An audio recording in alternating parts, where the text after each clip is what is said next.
What's going on, guys? This is a round 1 best of 3 in the ITW Rome 2 tournament, and we have USSR Warrior and LILMAO playing here.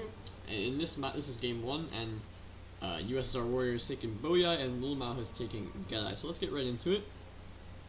The rules for this tournament are 4 same unit, 6 swords, 12 infantry, and I think there are some cavalry and archer limits, but it's like 8 or something, so not too interesting. Let's go through the builds. We're going to triple speed here.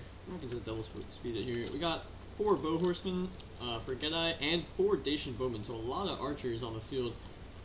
Maybe expecting a strong sword build from Boii, which is definitely possible. We have 4 noble swords at the middle, so very strong sword contingent, of course, but not as strong as the Boii Oathsworn. 2 Falksmen, 2 these are spear horsemen, 1 heavy spear, 1 spear warrior, and a noble horseman general, so shot cav on the field for Getae. So we can see pretty strong in the sword department. These Falksmen will be good on the charge, and we do have some very strong sword core here, and then we also have a lot of archers on the field, so that could be very annoying for the Boii to deal with.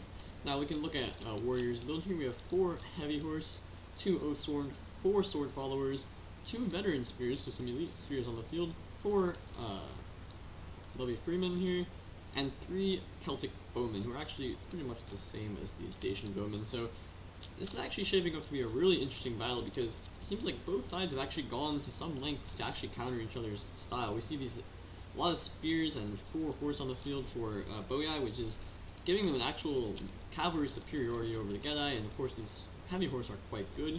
Will destroy these spear horsemen in a one-on-one, and especially with the help of these veteran spears and 4 Levy freemen. We see a lot of meat shields and spears on the field for Boii, but actually it's probably the Getae who have the sword advantage. I mean, there are 2 Oathsworn on the field, but 4 noble swords is really tough to contend with. These sword followers will not beat them, obviously, one-on-one. And also, of course, Getae has 2 Falksmen, which could just be really annoying. Now we can see Warrior actually does as Boii here, moving into position, kind of matching up the flank here. I'm going to move into single speed here, kind of just facing off. We can see that the Falksmen have moved kind of out to the flanks to support these spears, and there's actually going to be a charge in here. These heavy horse are charging right into these spear warriors, and this is kind of a good fight for these spear warriors, because they're going to be able to do damage to these heavy horse, and now these horse archers are getting great shots into the back of these Levy freemen and also these heavy horse. So now it seems like more units are being pushed over, and there's also a Falksman here, and again, these Falksmen on the charge can do great damage, and this actually forced Warrior to move his entire army back over here, trying to get closer and support the battle, of course. These Falksmen don't want to charge in, they don't want to get countercharged by these heavy horse, because that'll actually ruin them. So we can see that these spear horsemen are coming in to block the charge, and these Falksmen will be able to get into the melee here, and can be really annoying. Obviously with that high charge, and they're good against Cav, so they will be able to really make a dent in here. We can see if there's already a noble sword in close support, and nothing's coming here from the Boii to help support. And these noble swords and this Falksman will actually absolutely tear up this group of units here, and not lose many men. And these horse archers are getting already really nice shots, and this is the kind of, in the rear against these cavalry. This is excellent shots, and they really like to be taking those. You can see the Dacian bowmen are fighting against these Celtic bowmen, but they're not actually shooting them, and these Dacian bowmen have lost 30 men already for no casualties. These Celtic bowmen are also in the woods, which will give them a little bit of protection against missiles. You can see it's a good charge from these heavy horse, but ultimately it's going to be of no avail. These Falksmen can just cycle out here, and now a sword follower gets in, and they will get a clean charge on these noble swords, but I feel like if they just cycle in, there's nothing they can really do, and another noble sword's already in support. These horse archers have done great damage, molesting these heavy horses. They are pretty much dead. These Levy freemen are too weak to actually do very much of anything here. Now we can see these noble swords are doing a good deal of damage here, and really good, favorable engagements. These sword followers have to pull out, because they're just not going to win this fight. Now an Oathsworn's coming in, and if these Oathsworn get a clean charge, it could be really deadly. And finally these Dacian bowmen are getting a fair engagement, and since they are 4-on-3, they should be able to win this. Although they are a little blobbed up here, which could mean that these guys have a better engagement, but they are losing them really quickly, and these Celtic women have fled the field. But there is a couple more here, and you can see like most of LILMAO's forces are engaged in this blob here, but we have so many more infantry units left on the field for Boii, but they're just not coming in and doing the damage yet. And I feel like since he has, it's 6 swords to 6 swords, if he engages here, he should have enough men left over to pull around the flank with these veteran spears and these levy freemen. And he also has an extra unit of melee cabs, so he should be able to maybe pull around the flank here. And you can see they are ganging up on this noble sword, but the noble swords really love to fight in a blob fight because they can just get more kills. Of course, these Oathsworn will win this fight, and they are doing a great job. 20 kills, no casualties yet. Sword followers will charge in here, but these noble swords are fine fighting this fight, and they'll just wait for support as well. And these sword followers are overextended, I think, because these force archers are doing a great job. They're in the rear lines, and nothing's stopping them. They're just getting free kills on these heavy horse, and there's nothing they can do about it. You can see LILMAO with great micro and awareness there to make sure they don't get caught, and they can just still fire on these guys and do great damage. Two noble swords engaged here, trying to kill off this Oathsworn. You can see they are taking losses now. This noble sword has lost about half strength, but this is a fresh unit here. The general, though, pushing through it could be really annoying here if he gets around the flank. This could absolutely take out these 2 noble swords and turn the tide of battle, but he's going to help out over here. Not really sure that's necessary, though. Like, you can see, look how many numbers he has over here. He has an extra sword follower. A Falsman is fighting as a veteran spear and a sword follower, definitely lose there. And these veteran spears, these levy freemen are just pushing everything way back out of the battle. This is a perfect time for these Oathsworn to just get in here. And you can see these levy freemen are also doing a great job. But now the battlefield is opening up, and you can see these noble horsemen definitely want to take a good charge here. This will be an absolutely deadly charge with these shot cab. And we can just get in close. Oh, he turns his charge at the last second. He wants to take out this cab first, which is probably valid. You don't want to get these noble horse or heavy horse in your back. But he does need to charge into this general Oathsworn soon, or they will just demolish these 2 units. You can see both down to half strength, and these Oathsworn are still at basically full strength. There are still at least 3 Dacian bowmen. I think 1 might have routed off the field, so that will be helpful in the late game. But there are a lot of Boii infantry units still in the field, especially in the center here, where they're doing a really good job. Over here, 2 sword followers. So that means 2 sword followers have died over here. I think they were, which is not great. But with these 2 Oathsworn at full strength, it's still going to be annoying. Really hard to deal with them.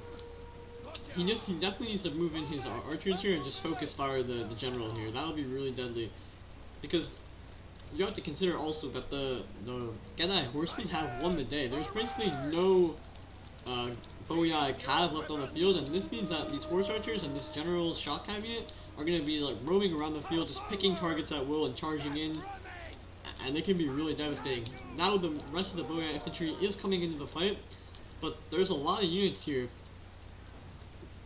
And not so many left for Boii. They have a lot of strong units with 2 Oathsworn, 2 sword followers, but they're simply outnumbered, and they're definitely about to be surrounded by all these horse archers who are just pounding them from all sides. The archers as well coming in now. We can look here, we have a noble sword at 40 and 80, so these noble swords are almost all dead. But I don't really think there's anything he can do. At the end of the day, he'll just be surrounded and shot to death. So he has to at least end this fight quickly, and then he can just hope to survive the barrage of arrows that's sure to come. The Oathsworn here are doing a good job. They are starting to lose, kind of outnumbered here, but now the sword follower will come in here and should finish off this blob. We can see these horse archers charge in here. I'm not sure if that was really necessary. Maybe they're out of ammo though. And now the general gets a second charge in here. The general at 80 kills already, doing a really good job. You have to admit, LILMAO did a really good job in this battle of keeping his general's cavalry unit alive and also killing all the cav for the Boii. That was crucial, because if those Boii heavy horse got engaged with this general, they could eventually kill it, and that wouldn't really be a favorable fight. But since the Boii cav is all dead, now this noble horseman is getting free charges into infantry, which is really what it needs to be doing to get the best amount of kills. You can see that here, these heavy spears probably will finish off these veteran spears. They have almost double the number of men, so that should be pretty fair. The Boii infantry is is winning clearly here for sure, but there are a lot of archers left on the field, and I just don't see how they're going to survive a barrage of arrows. I mean, they're all probably pretty low HP, 60 men, 40 men, 100 men here, and 20 men here basically, so there's not enough left to survive all these arrows, and the general's still alive, so that pretty much seals it. It's actually a pretty close game though, but in the end it was like all the archers for Getae were a great pick, and since the Boii cav was all killed off very early in the match, they could never get any charges into these archers and take them out, so it was really well played by LILMAO here. But he may be running low on ammo. That's the only thing that could save Warrior here.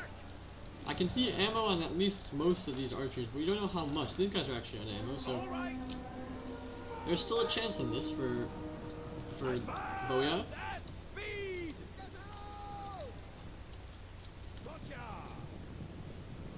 He's targeting the general, which is definitely the correct move. And these guys look like they still have ammo, but they could be out of ammo.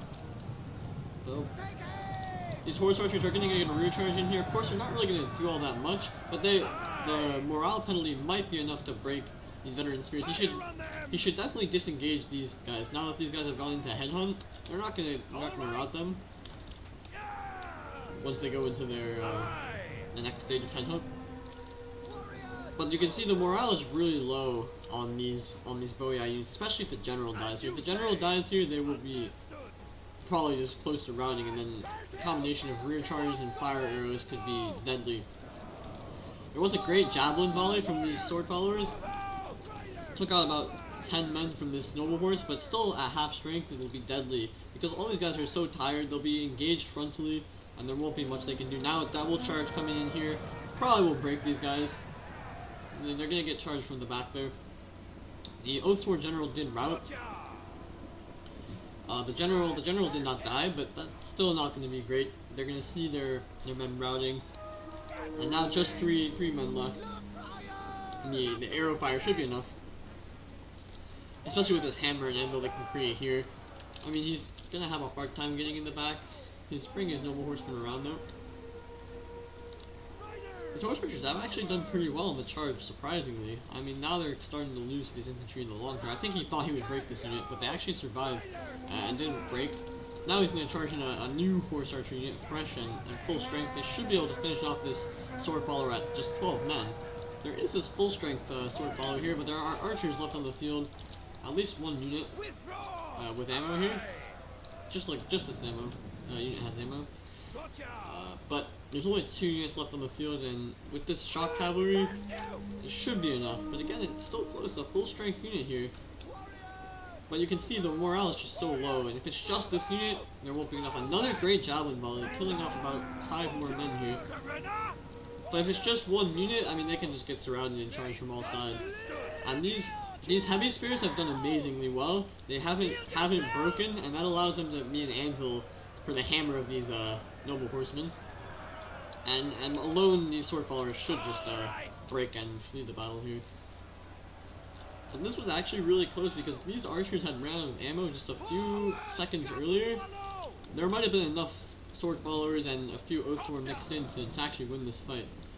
But now, there's only 85 men here, and they should just be surrounded and killed here. He's going to arrest his men. Why not? These archers all have no ammo. No one has ammo. But there is going to be enough probably to finish the battle here. All these archers are going to be close to routing though. The sword follower might actually do this. I would be amazed, to be honest. There are very few of them left. These archers are all routing though, and another charge comes in from the noble horse. And finally, it will be enough to break them. What a close battle it actually turned out to be. I actually thought it would be over a lot sooner, but Warrior did everything he could to save that and nearly won that battle. If the general had died or something, they would have all routed and the battle would have been his. But fortunately, he avoids that circumstance, LILMAO, and he's able to win it. So let's go look at the stats here. We can see the archers, all of them, just did absolutely amazingly. Except for this guy, who I think got focused by the Celtic bowman in the very start. All the horse archers and the rest of these archers getting so many kills. The general did a really good job. These spear horsemen were not very effective, but then again, they were never really meant to be. as they were much lesser, these heavy horse here. You can see his main sword line did pretty well. Obviously, they were eventually going to die because they're just so much more better infantry on the field for Boii, but they did their job, got a lot of kills, and survived long enough for the archers to do the damage, which is crucial. His heavy spears did really, really well, as they were able to just last so long in the end there, and they actually didn't rout in the end, and they were crucial to make that anvil for the general to charge against at the end there, which probably netted the general actually quite a few kills. And 70 kills for a heavy spear is not so bad. These spear warriors did fine. And over on the Boii side here, we can see that the heavy horsemen were just absolutely mauled by these horse archers. We saw it in the beginning of the battle. The horse archers were just getting rear shot after rear shots into these heavy horse, and they could not do anything. They all died very early on without making an impact, and that was crucial to Getae's success because these heavy horse were the strongest cavalry units on the field, except for this noble horseman. It could have just been so damaging, especially considering there are also veteran spears and 4 levy freemen on the field. You'd expect that the cav would be able to survive very well, but in the end, just really good focus fire from the Getae and destroyed these heavy horse. Oathsworn obviously did really well. They were the best infantry units on the field, and they proved that, but it wasn't enough. Sword followers did fine. A couple of them got kind of beat up, probably the ones that were facing off against these noble swords. But the rest of them did pretty well, and were surviving until the end, obviously, so they did pretty well. Celtic bowmen did fine, they were outnumbered again. So that's the first game. Now let's go into the second game here. This time we have Warrior as Tylis and LILMAO as Pontus. Pontus is a very interesting choice. If you pick Tylis, maybe, LILMAO would just pick Boii. But no, he's picked Pontus, or maybe he has something up his sleeve. Obviously, Pontus is a pretty strong faction with their chariots, but Tylis can easily counter those chariots because they have heavy horsemen, they have javelins, they have levy freemen, can just throw their precursor javelins in there. So I'm impressed that he's bringing Pontus. So let's see his build real quick. Got 2 naked swords, 4 Pontic swords, 5 chariot, Pontic royal cav general, so shock cav again.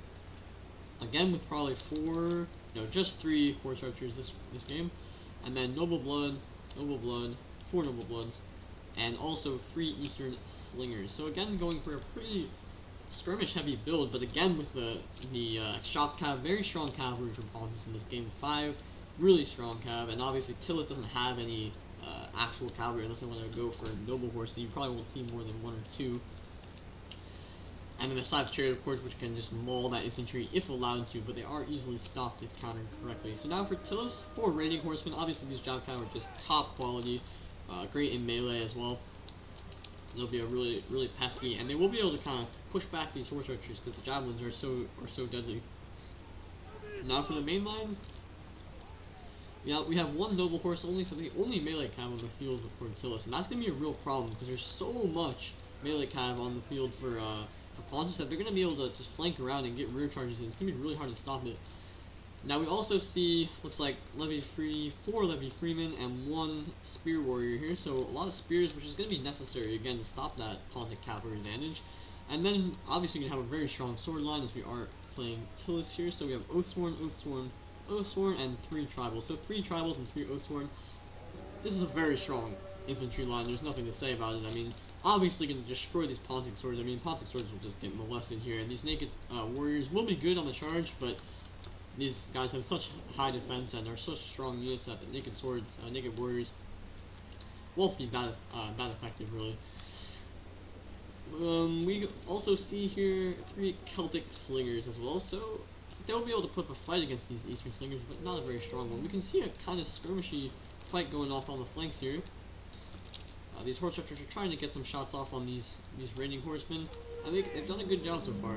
They're just staying far away enough and using the support as infantry to keep out of the range of these raiding horsemen, which is definitely smart. He's kind of positioned up on this flank here.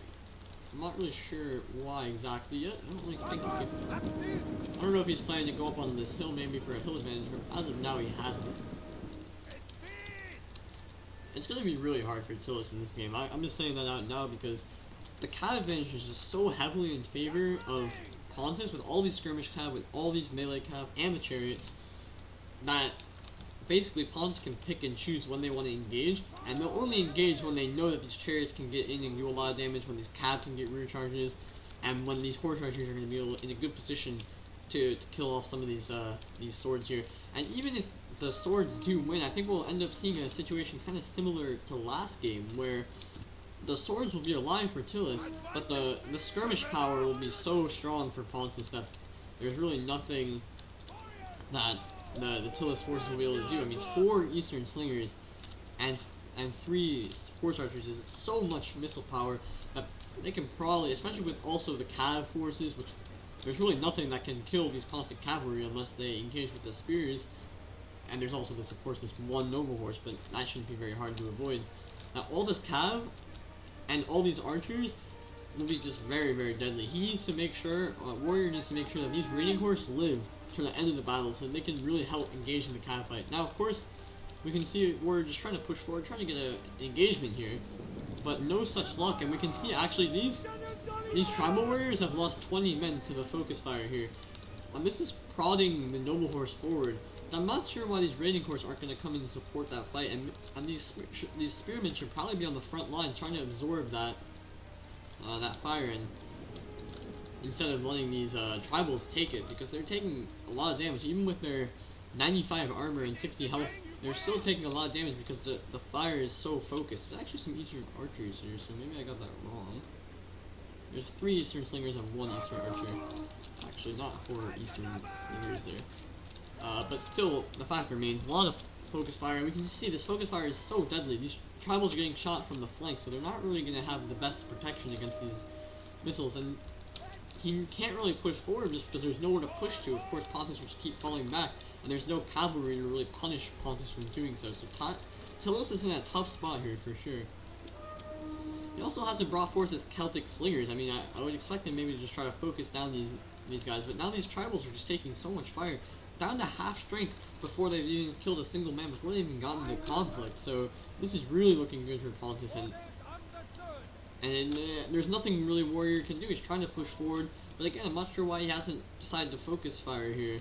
And now he's changing his target, of course, to the next tribal, just to deal more damage to another unit, because this unit's already at half strength, and it's basically rendered useless. These force archers are doing a really good job of pushing back these raiding horse. I'm not sure how, though, because these raiding horse can just chase them away. I mean, they don't want to engage in melee, the horse archers, and these javelins are really damaging, so these raiding horse definitely want to try to get around the flank.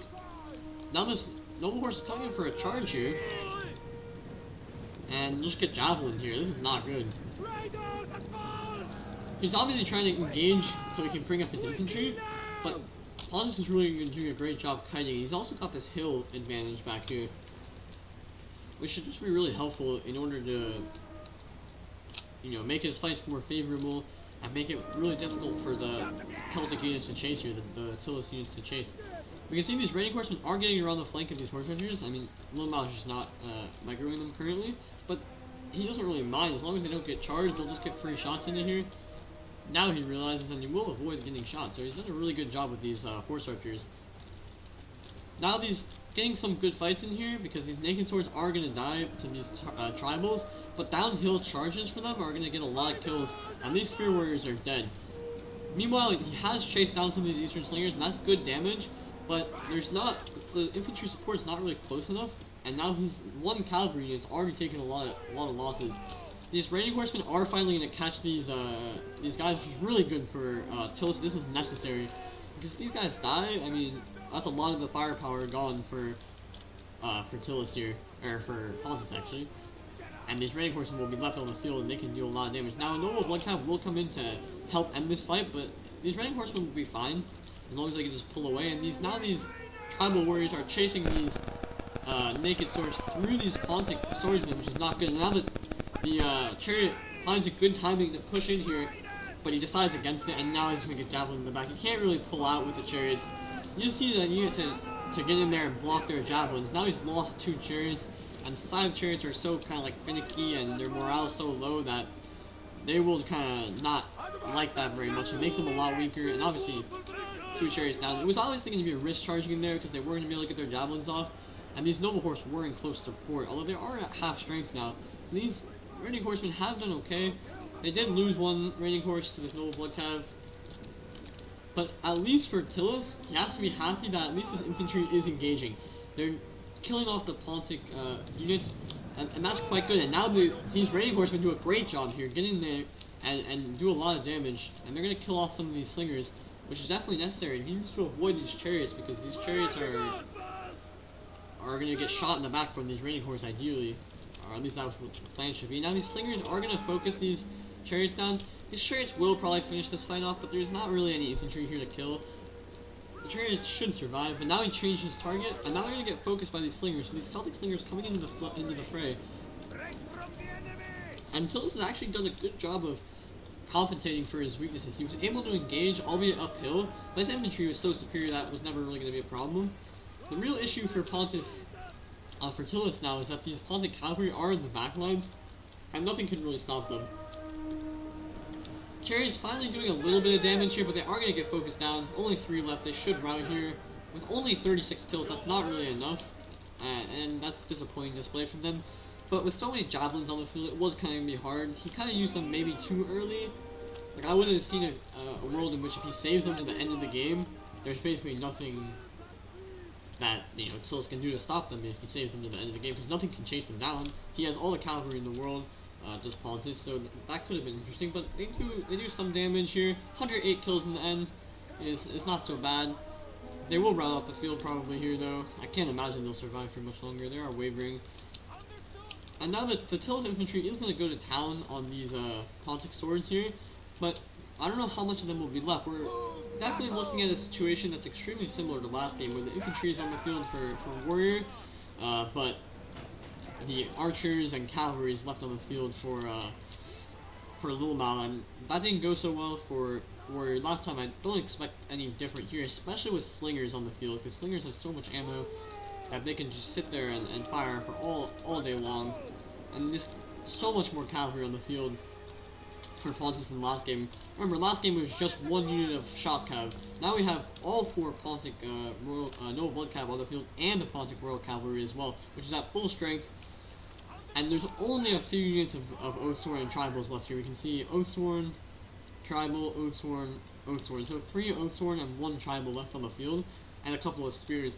Against all this cavalry is not going to go well, especially with these slingers also on the field. I think, like, Tylis did a good job of mitigating some of the problems, but this was just never a matchup that was going to favor him. So now I understand why LILMAO decided to take Pontus, right? Because he saw it. If he was picking second anyway, if he saw the Tylis pick from Warrior and decided, well, I know I'll have a cavalry advantage, I know I'll bring a bunch of slingers, I can just skirmish Tylis to death, that was a great decision. And he almost was made to pay for it, especially when he lost some of his horse archers over here, the raiding horse. But he had so much cav on the field that he could just charge in it and finish off those raiding horse, and there was just no cav left on the field for Tylis. You can see here that the last of the Pontic infantry is going to die here. I mean, that was never a doubt, really, and we knew that the Pontic infantry was such inferior to these Tribals and Oathsworn, and they were going to die. It was just a matter of what else was left for Tylis besides their infantry, and what was left for Pontus. And we see that all these missiles are still left on the field for Pontus, saving their strength for the end game, kind of. You can see these Noble Blood here are just going to take out these remaining spears and loose ends, kind of the Tylis forces. These Oathsworn will try to get in here, but they won't be able to do that much. They pop Headhunt here, which is probably not ideal, especially there's no Strategist General. Here it is a Commander General, so you won't have the ability to refresh his men with Second Wind. Now we can see just an easy charge in here for these Pontic Royal Cav. We're going to get a lot of kills on these weak Lubby crewmen. A good javelin with volley from these Oathsworn will do a little bit of damage here. We can see not so many casualties though. And these Pontic Royal Cav have 60 kills already. These horse archers may be out of ammo here as they charge in. I'm not really sure why he would kind of waste them here. And these Eastern archers did get caught, but shouldn't be enough to really matter here. These Celtic slingers are going to probably kill off these Eastern slingers who aren't really fighting them. LILMAO does run them away though, and of course any of these cav can just walk over there and take them out. Gonna get a rear charge in here as these Oathsworn do die. Headhunt made them exhausted, of course. And now the last remaining kind of forces here for Tylis are spread out, isolated, and they should just be destroyed here any second. And that would give not a convincing 2-0, but a 2-0 for LILMAO. The first game especially was very close. This game a little further apart, but still an interesting game. There was a while there where it seemed like Pontus would have some trouble finishing it off because some of his missiles were getting caught, that Radiant Horseman charged in and killed some of those slingers, but ultimately the cav superiority was enough. If we look at the kills here, mostly coming where we would expect them. We can see these Pontic Noble Blood Cav did really, really well. Only one of them died, the rest of them were at pretty much full strength, and 130 kills, 107 kills here. General did great with 100 kills at full strength.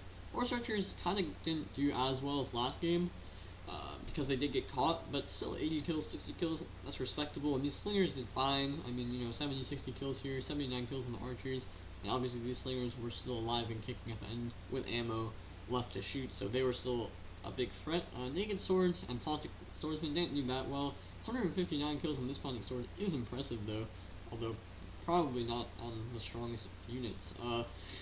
Over for the Tylis side, you can see these tribals just got molested. Especially that one that got shot down to half health before the battle even started was really bad. One tribal did fine. Osborne only did okay. The general here only with 59 kills. The Noble Horse was really never going to have that much say on the battle, I think, just because there was so much cav on the field for Pontus. It was going to be really hard for the Noble Horse to get a favorable engagement without just being blobbed up on. Some of these Raiding Horse really didn't do that well. Only 8 and 2 kills here. They must have gotten caught by some of the Pontic cavalry, but 2 of them did fine. Did kill a Force Archer, but I feel like they weren't aggressive enough. They were always on the back foot, and they were just running away from those Horse Archers, which meant they couldn't really get into the battle and be effective. You need the Raiding Horsemen to kind of be, disruptive, but the Horse Archers for Pontus did a good job of pushing them back here. And the Tylis Spears really didn't have that much of a say on the battle. They got some good kills, but obviously not enough to do anything significant, and these Celtic Slingers were just destroyed by the superior Slingers and cavalry of Pontus. So that's a 2-0 for LILMAO. He will advance to the next round.